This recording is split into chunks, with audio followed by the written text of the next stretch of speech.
ସାତ ସାହିର ରଙ୍ଗାରଙ୍ଗ ନୃତ୍ୟୋତ୍ସବ କାର୍ଯ୍ୟକ୍ରମ। କଟକର ଉପର ବାଲିଯାତ୍ରା ପଡ଼ିଆରେ ଗତ 2 ତାରିଖ ଠାରୁ ଆରମ୍ଭ ହୋଇଥିବା ସାତ ସାହି କଟକ ନୃତ୍ୟୋତ୍ସବ ଉଦ୍ଯାପିତ ହୋଇଯାଇଛି। ଶେଷ ସନ୍ଧ୍ୟାରେ ସାଂସଦ ତଥା ଅଭିନେତା ଅନୁଭବ ମହାନ୍ତି ଉଦ୍ଘାଟନ କରିଥିଲେ। ବାରବାଟୀ କଟକ ବିଧାୟକ ଇଞ୍ଜିନିୟର ମହମ୍ମଦ ମୋକିମ ଥିଲେ ମୁଖ୍ୟ ଅତିଥି।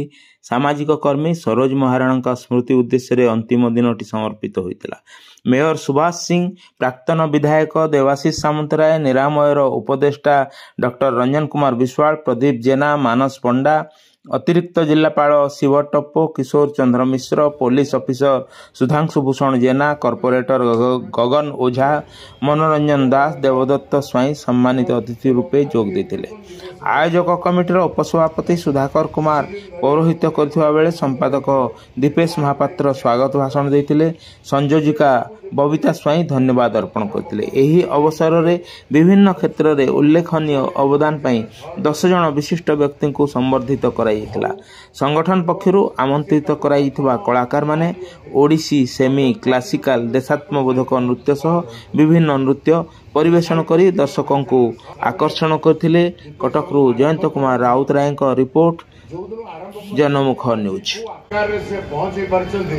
गोटे दीपेश गोटे करताली समस्त तरफ हो लिखिकी दौली सब कल्चरल मिनिस्टर नहीं प्राय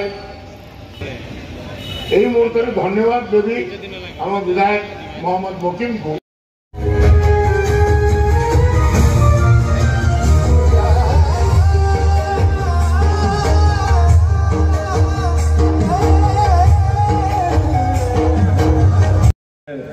बेसी कहबी ऋषि भाई जमी समस्त अति सुंदर भाव में परिचय कराइले मुझे आशीर्वाद रु समस्त को मोर प्रणाम जन मोर हृदय भितर एवं मोर सान भाई एटी मोर सांग मंटू सुभाषिष तांको भी मोर धन्यवाद देवी एवं दीपेश भाई को स्पेशल थैंक्स देवी आउ टोटल ऑर्गेनाइजिंग टीम को बहुत बहुत धन्यवाद।